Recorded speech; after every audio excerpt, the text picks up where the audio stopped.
Om NaMo Narayan. The ancient Indian astrologer में आपका स्वागत है।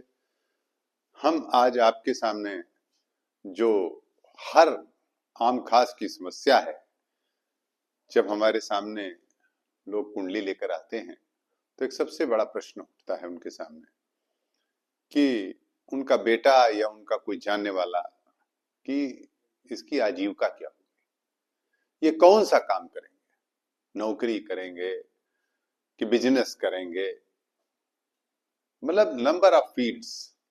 तो देखिए वो करेंगे क्या, इस पर तो हम कई बार चर्चा कर चुके हैं कि सरकारी होगा प्राइवेट, वो एक अलग प्रकृति है। आज हम आजीविका की प्रकृति पर चर्चा करने जा रहे हैं कि आजीविका किस प्रकृति की होगी, मतलब वो किस प्रकृति की आजीविका होगी, उसमें क्या मूल बात होगी जिससे आप ये जान जाएंगे कि इनकी आजीविका क्या है, इनका जॉब क्या है।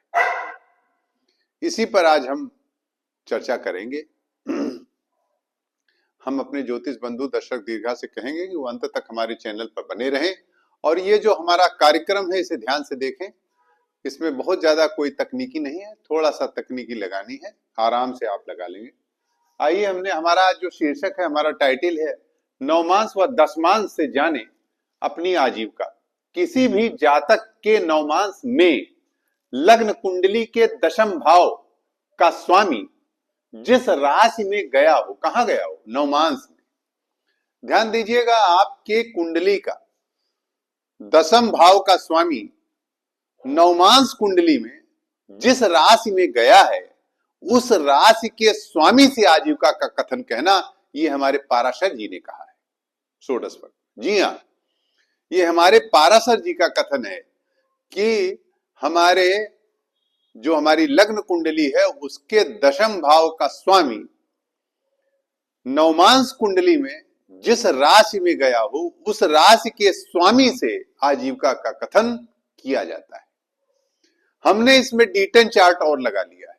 क्या कि एक तो दशम भाव जिस नवमांश में जिस राशि में गया उसका स्वामी, अब हम दशमांश भी खोल लेते हैं और दशमांश में भी देखते हैं कि दशम भाव में कौन सा ग्रह बैठा हुआ है।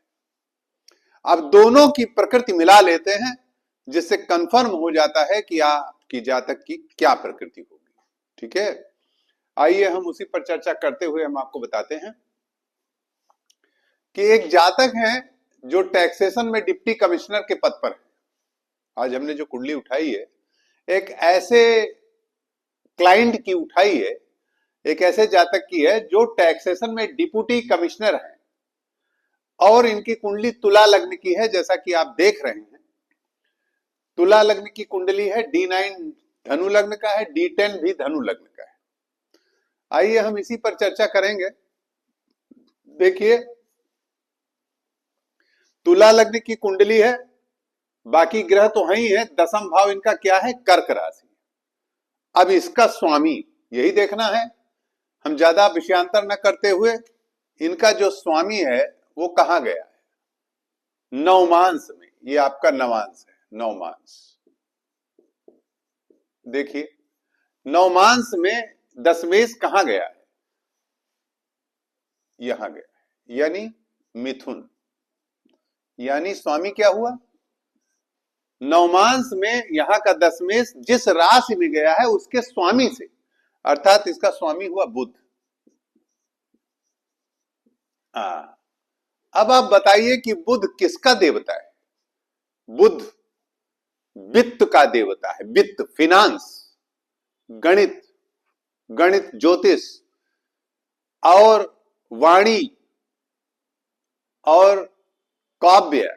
इस तरह से हमारा जो बुद्ध का जो एनालिसिस है पूरी तरह से विद्वता की ओर ले जाता है और वित्तीय व्यवस्था को सबसे ज्यादा इंडिकेट करता है। देखिए, दो ग्रह हैं जिन्हें हम फिनांस से जोड़ सकते हैं। एक तो बुध है, इसमें हमें थोड़ा सा तर्क शक्ति का प्रयोग करना है, और एक बृहस्पति भी। पर बृहस्पति प्रायः वित्त को नहीं इंडिकेट करता है, बृहस्पति आपके न्याय प्रकृति की ओर ले जाता है, बृहस्पति पूजा पाठ को भी इंगित करता है, बृहस्पति तमाम ऐसे उसको भी इंगित करता है, जैसे आपका बड़ा वाइड क्षेत्र है बृहस्पति का।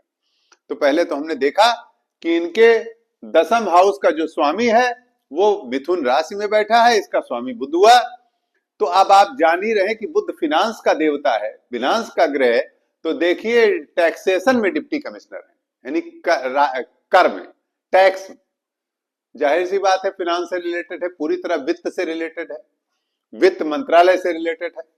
आइए अब हम इनका डिटेल चार्ट भी उठा लेते हैं। जैसा कि हमने अभी बताया है कि हमने एक दशमांश की भी प्रक्रिया जोड़ ली, जिसे उस पर मुहर लगा दी जाए।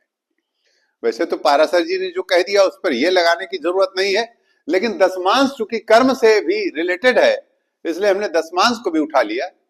अब देखिए इनके दशमांश में, ये यहां पर तो हमने राशि ली, और यहां दशमांश में हमें लेना है कि दसम D10 के 10th हाउस में कौन कौन से ग्रह बैठे हैं। और यदि मान लीजिए कोई ग्रह नहीं बैठे हैं तो उसके स्वामी से चर्चा करेंगे, उनके स्वामी कहां बैठे हैं। ठीक है, ये देख लीजिए। तो आइए अभी हम देखते हैं। तो इनके दसम हाउस में ये बैठे, बृहस्पति और शनि। अब देखिए इनके D10 चार्ट में बृहस्पति और शनि है। बृहस्पति क्या है, अभी हमने आपसे बताया, अगर जोड़ेंगे बुध और बृहस्पति को तो ये पूरी तरह से फिनांस में भी बहुत ही गूढ़ विषय को, यानी, और उसके साथ शनि भी लग गया। तो इस जातक ने निश्चित रूप से LLB की होगी, इस जातक से निश्चित रूप से न्याय शास्त्र पढ़ा है। जी हाँ, और इसने LLB कर रखी। अब बृहस्पति और शनि ये बता रहे हैं कि यह जातक न्याय शास्त्र में प्रवीण है और इसे टैक्सेशन का बहुत अच्छा ज्ञान है। यह जातक टैक्सेशन पर बड़े बड़े अफसरों को राय देता है और बड़ी बड़ी मीटिंगों में जाता है, बीइंग ए डिप्टी कमिश्नर, केवल डिप्टी कमिश्नर होते हुए भी, क्योंकि इसे ज्ञान बहुत है। उसका कारण क्या है? लॉ मैटर का टेक्निकल ज्ञान होना। उसका कारण है कि D10 चार्ट में बृहस्पति और शनि की युति हो गई 10th हाउस में, जिसने ये साबित कर दिया कि ये तो फिनांस में है ही है और उसको बल प्रदान कर रहा है। देख लिया आपने? जी हाँ। तो इस प्रकार से हमारा यहां पर एक और गूढ़ विषय लेके मैं चलूंगा। अगर थोड़ा सा ध्यान देंगे आप तो इसी कुंडली में जहां का स्वामी, यानी जो नवमांश का स्वामी है, लग्न का जो दसम भाव है, वह दसम भाव का स्वामी D10 चार्ट में यहां बैठ गया अपने ही राशि। देखिए चंद्रमा यहां का स्वामी है, यहां तो मिथुन में गया और यहां कहां बैठ गया। एक तो हमने दसम हाउस की चर्चा मेन करनी चाहिए, इसमें देखना चाहिए। और ये चंद्रमा यहां बैठ गया। अष्टम भाव क्या है? शोध है, शोध है, गूढ़ ज्ञान है, गूढ़ ज्ञान। अब आप देखिए, वास्तव में मैं आपको बताता हूं कि परफेक्ट मास्टर आदमी है, मतलब टैक्सेशन का वस्ताद कह लीजिए।